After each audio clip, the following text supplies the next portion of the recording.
Amazing Basketball Records. Chapter 1. From the YMCA to the NBA. More than 100 years ago, Dr. James Naismith invented the game of basketball. Naismith worked at a YMCA camp. He wanted to give his campers something to do during the winter when it was too cold to play outside. On January 20th, 1892, he nailed 2 peach baskets onto the wall and handed the campers a soccer ball. This was the first ever basketball game.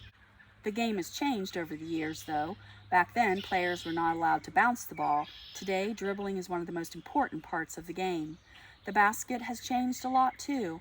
The first basket did not have backboards, something that all hoops have today. In fact, the baskets did not even have holes at the bottom. Whenever a shot was made, someone had to climb a ladder and take out the ball. Luckily, there was not a lot of scoring back then. The first game ended with a score of 1-0. Today, National Basketball Association teams score around 100 points a game. Scoring today. NBA players score a lot these days, but almost no one has scored as much as Kobe Bryant did on January 22, 2006. His team, the Los Angeles Lakers, was losing to the Toronto Raptors by 18 points in the third quarter. Bryant was so angry about losing that he would not speak to his teammates. Instead of talking, he took more shots. He shot 3-pointers, jump shots, and layups. By the end of the night, he had taken 46 shots, and most of them went in. Bryant scored 81 points in that game. That is the most points scored by a guard in the history of NBA basketball. More importantly, his team came back to win the game 122-104. I've seen some remarkable games, his coach said, but I've never seen one like that before. Chapter 2. Amazing Basketball Players. As incredible as Kobe Bryant's 81 points were, there was another player who scored even more points in a single game, center Wilt Chamberlain. At 7 feet 1 inches tall and 270 pounds, Chamberlain was bigger than almost everybody else in the league. He also was more athletic. In high school, he was a great hurdler. In college, he was one of the best high jumpers in the country. Chamberlain's size, speed, and jumping ability made him almost impossible to guard on the basketball court. On March 2, 1962, Chamberlain was unstoppable. He took 63 shots and made 36 of them. By the end of the third quarter, fans began shouting, "Give it to him, Wilt! Give it to him, Wilt!" That is exactly what his teammates did. They kept passing Chamberlain the ball, and he kept scoring. By the end of the game, Chamberlain had scored 100 points. That is the most points ever scored by one player in a single game. Fantastic free throw shooters. In Wilt Chamberlain's 100-point game, he made 28 of 32 free throws. Usually Chamberlain was not a very good free throw shooter, but he made most of the shots that day. The best free throw shooters rarely miss. For a long time, the player with the best free throw percentage was Ricky Barry. Incredibly, he shot his free throws underhanded. Barry would hold the ball in both hands below his waist, then flip the ball towards the basket. There are now a couple of players with better free throw percentages than Barry, but no one player shoots his free throws underhand. Not just a tall person's game. NBA players are usually really tall. Most are well above 6 foot, and many are more than 7 foot tall. But short people can play too. At 5 foot 6 inches, Spud Webb was one of the all-time shortest NBA players. Webb could jump really high. He was even able to dunk a basketball. In 1986, he won the NBA's slam dunk competition. He threw down 360-degree jams. He bounced the ball off the backboard and caught it at the top of his jump. Before his last dunk, the crowd chanted, "Spud, Spud, Spud."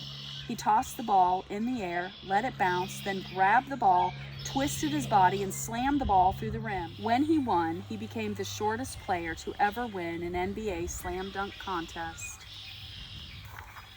Chapter 3. Amazing Basketball Teams. Before the season, the 1995-96 Chicago Bulls knew they were a good basketball team. They had a new teammate named Dennis Rodman. He was a player who was famous for rebounding and his colorful hair. More importantly, the Bulls had Michael Jordan. After winning 3 straight NBA championships, Jordan had retired from basketball in 1993 to play baseball. After a few years, he decided to come back to basketball. Yes, the Bulls knew they would be good in 1995 and 96. Not only did they win the NBA championship, but their regular season record, 72-10, was also the best in the history of the NBA. And to top it off, Michael Jordan won the Most Valuable Player trophy. Worst team ever? After winning his 4th, 5th, and 6th NBA championships, Michael Jordan retired again after the 97-98 season. 2 other stars, Scottie Pippen and Dennis Rodman, also left the Chicago Bulls.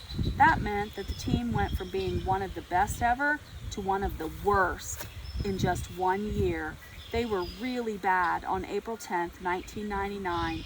That day, they only scored 49 points against the Miami Heat. Biggest height difference. At 7 feet 7 inches, Manute Bol was one of the tallest players in NBA history. He was so tall that he could dunk without jumping. In fact, the first time he tried to dunk, he chipped his teeth on the rim. At 5 foot 3 inches, Muggsy Bogues was the shortest player in NBA history. He was so short that kids sometimes did not realize he was an adult, like the rest of the players. "They think I'm a little kid out there," Bogues said. Both men were amazing to watch on the basketball court, but here is something even more amazing. They were teammates. They both played for the Washington Bullets during the 1987-88 season. Chapter 4. Other Amazing Basketball Records. Every once in a while, an NBA player breaks a backboard during a game. Usually this happens when a big, strong player dunks really hard. Darryl Dawkins shook and shattered so many backboards that he was known as Chocolate Thunder. In 1946, Chuck Connor was the first player to break a backboard, but it was not with a slam dunk. He was taking a regular shot. Then, for some reason, the board came crashing down. Player who fouled out the quickest. NBA players are allowed to commit 6 fouls. After that, the player has to leave the game. Usually players play the whole game without fouling out. But on December 29, 1997, Bubba Wells fouled out of the game in a record 3 minutes. First game stopped by a bat. In 2002, Moochie Norris was playing for the Houston Rockets when a bat swooped down and buzzed right by him. Referees stopped the game while the bat soared around the court. Play continued once the bat flew up to the rafters. Later, it swooped down to the court again, and a ball boy caught it with a net. First player to be injured playing a video game. Players are injured on the court all the time. Sometimes these injuries cause players to miss a game or several games.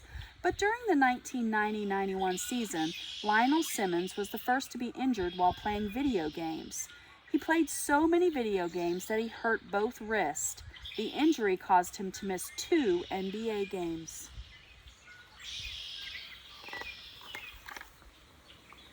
First player to buy and eat food during a game. At NBA basketball games, fans are encouraged to buy as much food as they want. Players are not. In a 1985 game, Quentin Daly of the Chicago Bulls got hungry. He had a ball boy bring him a slice of pizza. Then he ate the pizza while he was watching the game from the bench. Amazing Basketball Records.